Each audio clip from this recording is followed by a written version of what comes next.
Hey guys, this video we're going to take a quick look at a couple of products to get you all set up for trailer hitch. And before we get to the end of this, I will also show you how you measure what kind of drop or rise you may need when picking out your receiver there. So the items I have to show you here is the Kurt trailer ball number 40004. That is a 2-inch ball.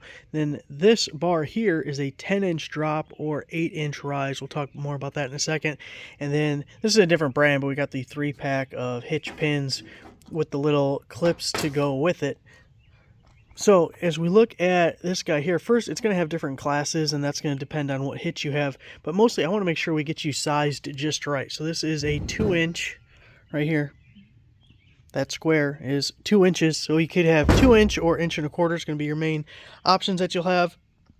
You also want to know the hole size that you need. This hole is going to have to match this hole there.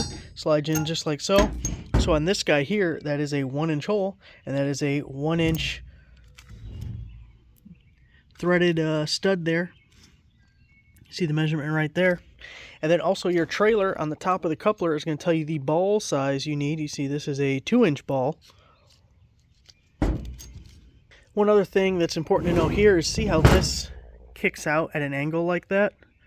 It's actually really nice. Some of them come straight down, some of them have this angle to it. The ones that are adjustable are usually just kind of straight, but this gets your trailer farther away from your tailgate or your back hatch, whatever you have, which could be really good because sometimes when it comes straight down, you can't lower your tailgate because you'll hit your trailer or whatever, where this brings us out farther away, so we could lower our tailgate depending on what trailer we have and what setup we're doing, but we could lower our tailgate potentially without having to disconnect the trailer or anything, so that is nice as well. And then also, when mounting this guy, 250 foot-pounds. 250. It says right there. So let's do this. Now the nut on that guy is a 1.5 inch. So this is the DeWalt 74 657D deep well 6-point half-inch drive. Makes life a little easier on you if you put this in upside down to begin with. Notice the ball has a couple of flat spots on it, so you can grab that if it's spinning as we're tightening.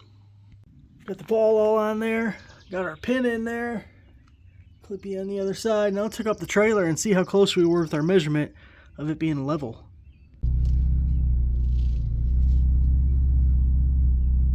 Alright, I want to show you how you figure out the rise or drop you need to hook your trailer up to your truck because you want it nice and level, because that's safe. If it's not level, it's not safe, and you're going to have a lot of fun. So we're going to make it level. First off, start on level ground for both vehicles.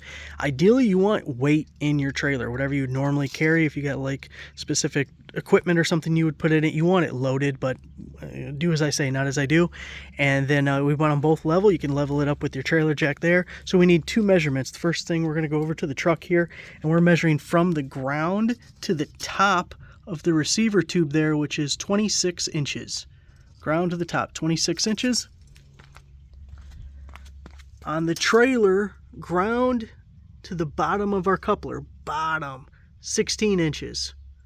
Well, that's easy math. I need a 10-inch drop. There we go, all hooked up. Kind of hard to tell because I got a vehicle in my way, but it is pretty dang level. That's looking pretty straight to me. But a couple of things that I didn't account for that you may want to know about is, you see here, this was long enough on the old trailer, but now it doesn't reach. So we're going to need some more wire, which I got extra there, but the ground wire is going to have to be extended because that ain't going to work. And then also the chains are probably going to have to be longer. That's not going to work either.